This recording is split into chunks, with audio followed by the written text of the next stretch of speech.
Olá, seja bem-vindo a mais um programa Dose de Gestão da TV CRA RJ Play. E hoje nós vamos conversar com a administradora Fátima Ribeiro, que é a coordenadora da Comissão Especial de Administração em Serviços de Saúde aqui do Conselho. Tudo bem, Fátima? Tudo bem, Érica. Bom dia. Tá tudo bem. Por enquanto, tudo bem. É um prazer conversar mais uma vez aqui com você. Obrigada. Infelizmente, o nosso tema é um tema bem pesado, né? Que é o gerenciamento de processos de apoio hospitalar durante essa pandemia do Covid-19, do coronavírus. É importante ter em mente, o gestor tenha em mente que não são só os médicos e enfermeiros que precisam de atenção e apoio, tem muito mais coisa aí que a gente precisa ter em mente, precisa trabalhar durante essa pandemia, não é isso? Exatamente, né? Como eu venho sempre dizendo nas nossas conversas, Érica, é importante saber que uma unidade hospitalar é uma unidade complexa, né? Ela é heterogênea, ela tem multiprofissionais ali dentro, ela trabalha desde o porteiro até o médico. Então, eles têm que ter um olhar bem focado nisso, né? E quem recebe o cliente, que eu não chamo de paciente, né? Paciente somos nós. O cliente com a doença, primeiro é o vigilante, depois passa pelo recepcionista. Como esses processos estão sendo valorizados nessa pandemia, nessa crise, que a gente vê assim, que é tudo muito um apagar de incêndios, né? E, na realidade, a gente segue protocolos muito específicos até para eles, inclusive para eles, né? A falta de EPI, e a falta de EPI não é de agora, isso já vem quando a gente pode dizer assim, isso tudo agravou-se mais. E eu não vou lhe dizer que isso seja uma coisa negativa, tomara que por isso, a gente tire boas oportunidades de dar prioridades ao setor saúde, né? Porque é tão importante que a gente veja que nós temos que lidar com a saúde dos outros, mas temos que estar saudável, né? E a gente vê assim do que sai nos noticiários, assim, profissional de saúde, com médico, enfermeiro e técnicos de enfermagem, e aqueles ali que estão na ponta, como é que eles estão trabalhando? Eu estava vendo agora de manhã já no Japão, eles já estão vendo uma forma de você já não mais usar o elevador com o dedo, mas sim com o pé. Então, olha só, é uma coisa muito interessante, né? Porque a gente tem os protocolos, como eu falo, o gerenciamento desse serviço, o elevador que carrega lixo ou resíduos, que a gente não fala lixo, mas a gente fala resíduos hospitalares, antes de passar para outra coisa, ele tem que ser todo higienizado, não dá tempo. Numa época de crise não dá tempo, e quem faz isso é o pessoal da limpeza. Né? O pessoal da limpeza ele tem que estar tão paramentado quanto aqueles que estão lá. Né? Eu estava vendo também que tem uma sala Covid, para todos se paramentarem. Eu não estou na área hospitalar, de hospital, né? Mas eu vejo para contigo assim, tem que ter um encarregado de limpeza para ajudar na paramentação dessas pessoas. Não é uma contaminação por pérfuro cortante, mas é uma contaminação respiratória, né? Mas tem todos esses protocolos que nós, como gestores, administradores da saúde, administradores de informação na área de saúde, temos que estar sempre atualizados. Acho que isso é muito importante. O gestor, ele precisa, antes de tudo, informar, né? A informação é vital também para esses profissionais, para que eles possam entender o que está acontecendo. É verdade. É diferente, gente, porque, olha só, se você não está informado, você não vai tomar nenhuma providência. A informação ela tem que ser cautelosa, mas também ela tem que ser transparente, verdadeira e precisa. Toda informação é precisa. Eu me lembro assim, a AIDS é a doença, né? Mas assim, quando uma pessoa tinha o HIV em hospitais, eu não estou falando da Covid, nem do coronavírus, né? Eu estou falando fazendo uma correlação. Quando a gente via, assim, era tudo muito calado, né? Então, só mesmo aquele pessoal que tinha mais contato, que aí é pérfuro cortante, era uma coisa mais assim ética, porque mexia com uma pessoa,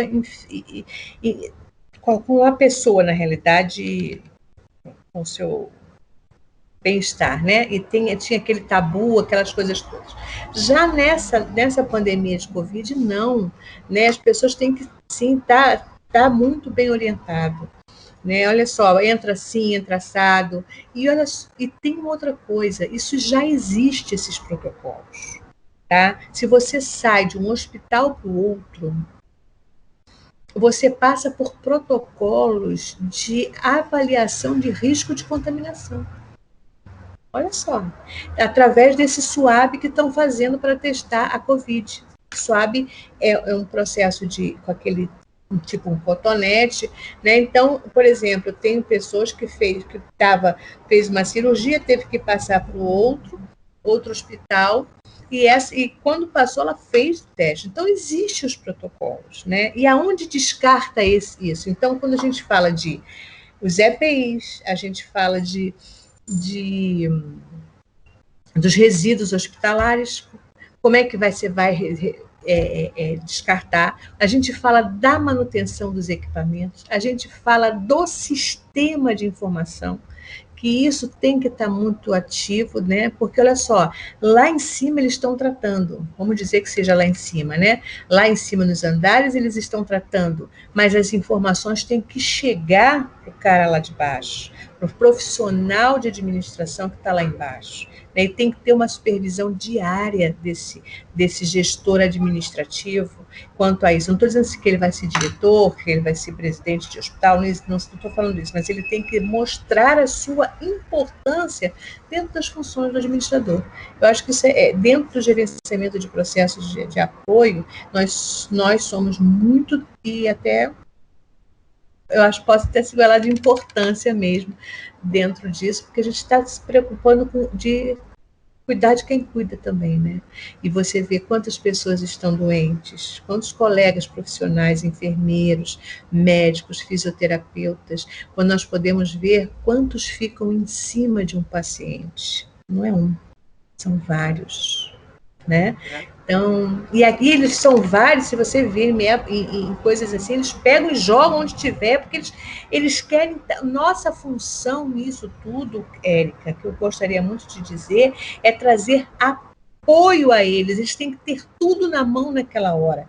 Não é faltar um remédio, que isso é do administrador, da logística interna, né, de gestão de material, gestão de medicamentos. Não pode faltar um remédio, não pode faltar um equipo, não pode faltar um tubo de intubação, um tubo de uma cânula para intubar, não pode, a gente não tem como. Só que fomos pegos desprevenidos? Desculpa, Érica, não fomos. Tá? Então, ia chegar uma hora ou outra, né? Ela só antecipou, né? E eu me lembro que numa live que eu fiz contigo, não foi isso, mas eu me lembro que eu te fiz um artigo que eu falo do colapso da saúde. E esse colapso já estava na boca, né? Então, é assim, nós gestores administrativos, não estou dizendo que somos diretores, mas nós temos, dentro da administração de saúde, nós temos vários processos, inclusive processos que podem até ajudar no controle das informações dentro de um hospital, né? Nós temos o faturamento hospitalar. Mas esses não vão receber, mesmo do SUS? Todos vão ter que ter um repasse de alguma coisa, né? Então, assim, nós temos que ter, dentro dos processos de apoio, aquela parte técnica de manutenção, né? Eu posso lhe dizer, será que o pessoal da manutenção dos hospitais estão sendo treinados para isso? A preocupação do gestor é isso, porque se a gente não tiver uma manutenção ali treinada, o cara está com luva, está com sapato, por exemplo, tem hospitais de campanha, você vê, teve não era de campanha, que o gerador parou. morreu. É, sim. Tá? E aí isso é responsabilidade, não é quem vai para lá é o diretor do hospital, não deveria, tá? O diretor do hospital, ele deveria pegar o cara lá, o gestor, e dizer por que o gerador não entrou há tanto tempo. Porque se acabou a luz, ele tem um tempo mínimo para entrar para suportar. Claro. As baterias dos respiradores estão bons? Está no tempo certo? São esses os processos e os checklists que existem. Não é agora que isso vai nascer. Então, essa entrevista no Dose de Gestão, que eu achei muito interessante, é dizer assim, que a gente agora está na hora da gente usar o que a gente pode para ajudar aos médicos. Como é que aqueles que estão na ponta, como é que eles podem tratar pensando que está faltando remédio? E eu sei o que é isso, tá? Sim. Eu sei o que é isso. Como eles ficam 24 horas, a gente vê que nós também ficamos em casa ou até com eles para trazer alguma coisa e pede emprestado e pede não sei aonde e vamos trabalhar, mas não tirar de um hospital e botar no outro. Sim, que é cobrir a cabeça e descobrir o pé. Isso, que nós também não estou aqui para fazer nenhuma crítica, tá? Eu só estou trazendo para você uma coisa que eu sempre digo para todos que trabalham comigo. Eu não tenho experiência nenhuma, Érica, de trabalho no hospital. Eu tenho vivência, e é muito diferente. É quando a gente sente na carne, quando a gente corta na carne. Né? Então, essa vivência que nos traz uma experiência mais dolorosa, vamos dizer assim, porque não é fácil. Está trabalhando ali na ponta, segurando, dizendo está faltando, vai faltar, e o médico e o enfermeiro vão dizer vai morrer e você tem que dar conta daquilo tudo. E aí a nossa preocupação é assim, o que está acontecendo nessa crise? Né? O que está acontecendo realmente, que eu posso te dizer, Érica, é assim, é um apagar de incêndios, sem necessidade se a saúde tivesse tido prioridades dentro Fátima, da gestão. no seu artigo, que foi enviado essa semana para o Espaço Opinião, você bate muito na tecla, você fala muito sobre a humanização. Exato. A importância da humanização nesse trabalho de apoio ao Covid-19, à pandemia. Fala mais um pouquinho sobre isso, explica um pouquinho o conceito de humanização para tudo que a gente está vivendo. Isso. Esse artigo, não é artigo, isso é um texto, né, que a gente, de vez em quando, eu falo para a gente poder estar sempre revendo os processos, né? Hoje nós estamos, a humanização, ela não começa com o cliente, não, tá? Quem falava isso era a doutora Anice da Silveira, que era uma psiquiatra, e ela dizia, pacientes somos nós, que temos que ter paciência para atender aquele cliente com problema, que é o nosso paciente. Ela era psiquiatra. Né? Então, eu digo o seguinte, a humanização ela começa com o profissional da saúde, o respeito, a tolerância. E aí, como é que está essa humanização? Existe no Ministério da Saúde um programa chamado Humaniza SUS. E ele vem trabalhando o fator ambiência, como nós devemos nos preparar para a ambiência, para atender, e tem o fator do acolhimento. Tá? Eu vou pegar mais para o fator do acolhimento, depois eu só pincelo a ambiência. Mas o fator do acolhimento, ele é imprescindível. Porque eu costumo dizer assim, o paciente entra, o cliente entra, ele tem que ser bem atendido pelo recepcionista, ou ele vai chegar no... Fátima, você está falando dos melhores do mundo? Não. Estou falando do Rio de Janeiro. Eu estou falando dos hospitais, porque isso não é para o mundo, isso está no Humaniza SUS. Então, ele tem que ter a informação, entendeu? Para onde eu vou? Não sei, eu vou para onde? Você já viu? Você fica louco. Então, aquilo ali é o primeiro acolhimento. Quem dá quem é? É o segurança. Se tiver estacionamento, se não tem, se vem de uma ambulância, chega um maqueiro para pegar a pessoa na ambulância, isso chama-se acolhimento.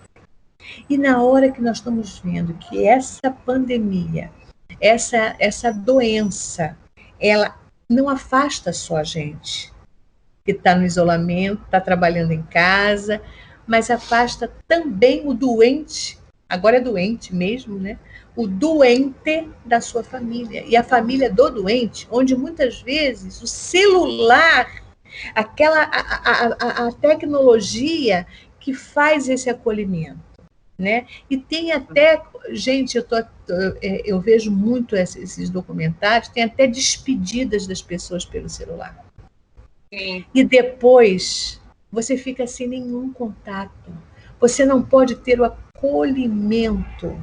Então, olha só, esse acolhimento de quem deveria dar era o pessoal, quem deveria não, com certeza dá, porque nós estamos vendo quem está. Tem muita gente também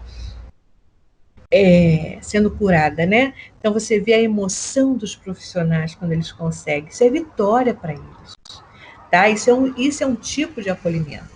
Mas quando a pessoa não tem esse problema de contaminação, existe o acolhimento, existem as pessoas que são chamadas pela psicologia para conversar, mas só que as pessoas estão apavoradas. Então, a humanização ela vem nesse sentido, né? Da gente também olhar o nosso par. Como é que nós estamos nos acolhendo dentro do hospital? Né? Porque hoje eu não estou falando de unidade de saúde que não seja hospital, não. Morreu, agora tudo vai para o hospital mesmo, né? E eu acho interessante essa coisa do acolhimento, né? Quando você recebe, já imagina o profissional de saúde que tem que dar uma informação que alguém da sua família morreu pelo WhatsApp. Não pense que isso é fácil, porque não é, tá? Mas se transforma em rotina. Pois é. Isso não Cada pode vez é diferente e doloroso da mesma forma. Mas isso eu vou te dizer, isso é uma coisa que não pode vir para ficar. Porque dentro de um hospital, como eu falei no meu artigo, como falar de humanização num serviço que ele é puramente humanizado? É o toque do enfermeiro que vai salvar, tá? Às vezes, né? Aquele carinho do enfermeiro, porque nessa pandemia o profissional ele fica junto, ele e o doente, ele, cadê minha família? Você está vendo as mamães que estão parindo e não estão vendo seus filhos, estão vendo pelo celular, né? Então esse é o novo normal que os gestores dos processos de apoio, porque a humanização eu não considero um processo de apoio, mas eu acho assim, os gestores do processo devem estar bem ligados nesse novo normal, tá? Para como fazer esse acolhimento, não deixar que esse acolhimento caia no normal da pandemia, porque dentro de um hospital é muito sério. Enquanto ambiência, na realidade, são todos esses protocolos que esse programa diz, que precisa ter álcool gel, isso aí a gente vai entrar na retomada. Eu já falo até num plano eu sugeriria até, como coordenação de saúde, um plano de retomada de ações mesmo para os hospitais dentro do que a gente pode esperar, porque olha só, isso não vai passar. Né? Você vê no Japão todo mundo andando de máscara, isso é prevenção. Né? E aí a gente está trabalhando hoje, Érica, eu vejo muito que nós estamos trabalhando o custo da falha. Isso tudo que está acontecendo é um custo da falha. E o custo da prevenção é muito baixo, se você estivesse com tudo pronto. Agora, o custo da falha é você ver tudo que você não conseguiu fazer. E aí é muito maior. E a gente está vendo aí que está virando uma bola de neve, né? Uns dizem uma coisa, as informações desencontradas, até para quem está lá no hospital, né? E é muito difícil, muito difícil. Fátima, o que você diria para o gestor hospitalar para ele ajudar nesse momento tão difícil a humanizar ainda mais a sua equipe, humanizar ainda mais o trabalho dentro daquele local onde tanta coisa acontece ao mesmo tempo agora, né? Primeiramente, Érica, o gestor que está nessa ponta de processos de apoio, eles têm uma grande função de apoiar, informar, entender a situação, porque não é fácil, tá? Aplicar junto com eles, dentro das disponibilidades, os protocolos necessários, né? E eu acho que esse é o apoiar do gestor dos processos de apoio, apoiar em ouvir, saber ouvir, entender. Porque quando a gente precisa de saber alguma coisa dentro de uma unidade hospitalar, a gente vai no cara da manutenção, a gente vai no maqueiro, a gente vai na limpeza, porque é com eles, mais com eles que os doentes, aí são doentes porque já estão no leito, os doentes / cliente, eles conversam, né? A rouparia, olha, um outro grande processo de apoio, né? Então eu acho assim, a gente tem que entender que a conversa ainda, mesmo que não dê tempo, que seja difícil, né, pelo momento, mas esse apoio a esses profissionais é muito grande, tá junto deles. Mas sou dos bastidores, mas nós somos dos bastidores para que todos possam estar bem atendidos, entendeu? E eu acho também, Érica, aproveitando o gancho, eu gostaria muito de dizer assim, nós temos que ter voz dentro desse comitê de assistência. Eles precisavam ouvir um pouco mais o administrador ou o gestor administrativo, entendeu? Porque a gente poderia muito ter alguma coisa que possa ajudar nas tomadas de decisão, porque eles não podem parar para pensar, eles têm que atuar e a gente tem que pensar e entregar. Deu para entender? A gente, por exemplo, eu preciso dar para eles, nós precisamos dar as condições que tudo corra bem, né? Você vê, a gente já falou nisso, né? Dessa prevenção toda, né? Porque tirar, eu quero botar no hospital de campanha, e hoje a gente não vai ter esse hospital de campanha, será? Será que nós não vamos ter o hospital de campanha? Será que uma coisa seria, que eu já ouvi falar, assim, achei sensacional, são o aluguel dos leitos de UTI, né? Então, por que não foi pensado antes? Não estou dizendo quem está certo e quem está errado, mas isso é dentro de uma equipe multiprofissional, onde cada um pode dar a sua colaboração, né? Porque olha só, isso vai ficar escateado ou não? Isso que chegou. Então, vai fechar os hospitais e vai botar nos hospitais que tem leito ocioso. Então, tinha leito ocioso? Eu não posso te dizer a confiabilidade das informações. Entendeu? Eu não posso dizer isso. Como você colocou no seu artigo, o gestor hospitalar ele precisa dar as condições para que a equipe técnica não trabalhe dividida, preocupada na parte da saúde e preocupada com a parte administrativa, né? Exatamente, né? Mas olha só, isso também eu vou falar aqui com muita propriedade, eu vou falar assim, que também tem profissionais da área administrativa que não se colocam nos seus lugares. Essa é uma grande força que eu venho aqui falando dentro da Comissão de Saúde, que nós temos que nos valorizar dentro das unidades de saúde, né? E dizer assim, não é assim. Mas para nos valorizarmos, nós precisamos estar capacitados, porque nós saímos de uma faculdade que não tem saúde. Hoje tem, assim, faculdades, tem pós, já tem faculdade de administração em saúde, na área hospitalar, mas a gente precisa, eu não sou a favor, a gente tem que saber do todo para sair do específico, entendeu? Então, a gente tem a possibilidade disso. Eu acredito que a gente pode ajudar muito nisso, e essa questão do apoio, eu não sei se vocês viram, dentro de um dos hospitais de campanha, utilizaram um reservatório aberto para botar roupa hospitalar contaminada. Não viu? Mas eu não vou dizer porque não é ético. Mas o hospital de campanha botaram roupas hospitalares dentro de um reservatório, em sacos rosa.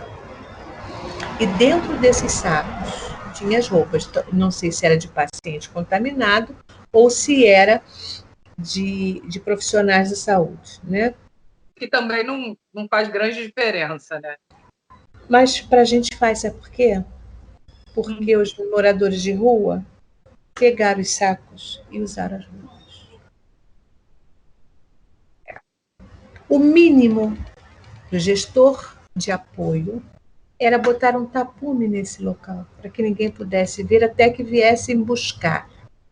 Claro, claro, claro. Nós vimos que os resíduos de hospital são os maiores, tá? Eles já estão aparecendo não usa mais essas palavras, mas no lixão. Será que, é isso que eu falo, será que o gestor, quando ele entrega para o veículo que vai buscar, a gente tem que assinar um manifesto para onde vai aquilo, né? Então, só que isso está indo para o esgoto. E vai causar um outro problema, talvez. Um outro problema de saneamento. E se transforma num círculo vicioso. Então, quando você me pergunta o que a gente precisa, é nos capacitar também. Não é dizer que a gente sabe tudo. É capacitar nas ações de saúde dentro de uma unidade. Porque são protocolos, isso já existe. O Ministério da Saúde tem manual de gestão de equipamento, manual de gestão de risco, de resíduos. O Ministério ele é totalmente trabalhado nisso tudo, entendeu? Então, é importante que a gente entenda isso na nossa capacitação e não correr da raia. Porque trabalhar, eu acho, trabalhar em hospital dói. Dói, mas é apaixonante. Com certeza. Fátima, foi um prazer a nossa conversa, apesar de ter que respirar fundo algumas vezes, né? Mas foi um prazer conversar com você, é um prazer estar aqui no Dose de Gestão, e a gente ainda vai ter muito papo, que ainda temos muitas coisas para falar, né? Para terminar, eu gostaria de dizer que nós da Comissão de Saúde, nós estamos nos sentindo assim, muito em foco por causa do assunto, né? E a gente tem muita coisa a contribuir, e eu gostaria muito que cada um dos nossos integrantes da comissão pudesse contribuir com a sua expertise dentro da saúde, né? Eu não sei tudo, eu sei o que eu vivi, e que eu vivi, eu procurei aprender mais, mas não tem coisas muito maiores aí dentro. Então, o que eu posso contribuir para o conselho, posso contribuir para o conselho de administração dentro da CAIS, nós vamos fazer sempre, tá? E a gente vai continuar o Dose de Gestão, não só na pandemia, mas principalmente na pandemia, trazendo assuntos aqui de relevância para o administrador, o que o administrador precisa saber dentro da saúde, porque eu não sei tudo, tá? Eu não sei tudo. Eu te agradeço, tá, minha amiga? Muito obrigada. Um abraço para você. Bom, e você que assistiu a esse Dose de Gestão, já temos alguns outros. Aqui que você vai achar na nossa TV. Dá uma clicada, vamos entender mais sobre a importância do administrador de saúde e, com certeza, teremos outros mais para frente. Um abraço e até a próxima.